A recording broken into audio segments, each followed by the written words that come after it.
நம்ம புதுசா வந்துட்டு இப்போ ஒரு முடிவு எடுத்தாங்க, மாத்துனாங்க அப்படிங்கிறது அவங்கள பத்தி பேசுறது வேற.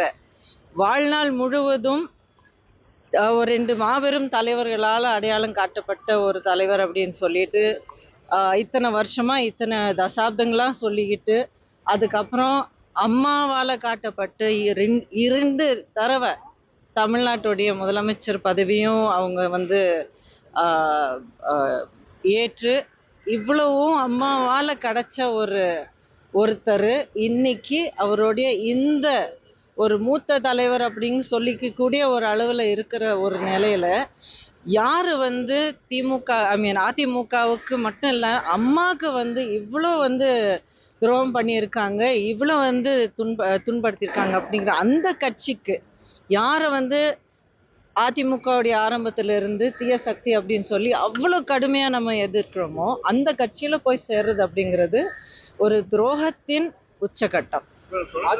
அவகாசவாதத்தின் உச்சகட்டம். என்னங்க? மகிழ்ச்சி யாருக்கு ஏற்படுத்துதுங்க? அவருக்கு ஏற்படுத்துது அப்படின்னு சொல்லியிருக்காரு. அவருடைய மகன் ரவீந்திரநாத்தும் போய் இணைஞ்சிருக்காங்க. தொடர்ந்து வந்து இந்த அதிமுக வந்து அழிவு பாதையில கொண்டு போறதா வந்து அவர் குற்றம் சாட்டியிருக்காரு. எப்படி பாக்குறீங்க? எடப்பாடி பழனிசாமி வந்து இருங்க, எதுவா இருந்தாலும் இப்போ என்னுடைய வீடு, என்னுடைய தாயோட வீட்டை வந்து என்ன நடந்தாலும் சரி, வெளியில இருந்து என்ன தாக்குதலா இருந்தாலும் சரி, உள்ளுக்குள்ள என்ன பிரச்சனைகள் இருந்தாலும் சரி, என்னுடைய தாயை வந்து உண்மையிலேயே நான் ஒரு தாயா நான் நினைச்சு, என்னுடைய வாழ்க்கையும், என்னுடைய அடையாளம் எல்லாமே இவங்களால தான் எனக்கு கிடைச்சிருக்கு அப்படின்னு சொல்லி உண்மையான ஒரு உணர்வு இருக்கிறவங்க யாரா இருந்தாலும், வீட்டுக்குள்ள இருந்து குடும்பத்தோட ஒண்ணாக இருந்து, உள்ளுக்குள்ள என்ன பிரச்சனைகள் வந்து தீர்த்து வைக்கிறதுக்கு அத்தனை முயற்சி எடுக்கணுமோ, ஒரு உண்மையான கட்சிக்காரர், உண்மையான குடும்பத்துக்கு சேர்ந்தவங்க அப்படிதான் நடந்துப்பாங்க. இது தவிர நான் வேற எதுவுமே சொல்ல விரும்பல. ஏன்னா அப்படி செயல்பட்டவர் தான் அண்ணன் எடப்பாடியார். பல்வேறு தலைவர்கள் இது போல வந்து வெளியே போறதுக்கு இல்லைங்க, கண்டிப்பா இல்லைங்க.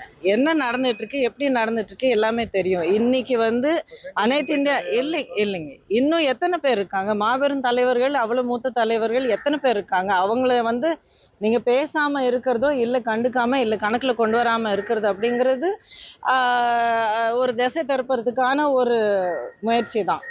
பேச்சோடைய ஒரு திசை திருப்புறதுக்கான ஒரு முயற்சி தான். எத்தனை பேர் மூத்த தலைவர்கள், எத்தனை பேர் அனைத்து இந்திய அண்ணா திராவிட முன்னேற்றத்து கழகத்தில் இருந்து வழி நடத்தி அவ்வளோ பலமான ஒரு கட்சியை ஒவ்வொரு ஊர்லேயும், ஒவ்வொரு வீட்டிலையும், ஒவ்வொரு குடும்பத்திலையும் இறங்கி இருக்கிற ஒரு கட்சியை, இந்த டிஎன்ஏல ரத்தத்தில் ஓடிட்டு இருக்கிற கட்சியில், தமிழ் மண்ணிலேயே பதிவாக இருக்கிற கட்சியை வந்து ஒருத்தர் 2 பேர் போனதுனால கட்சி வந்து சதறி போகிறதுக்கான ஒரு வாய்ப்பே இல்லை.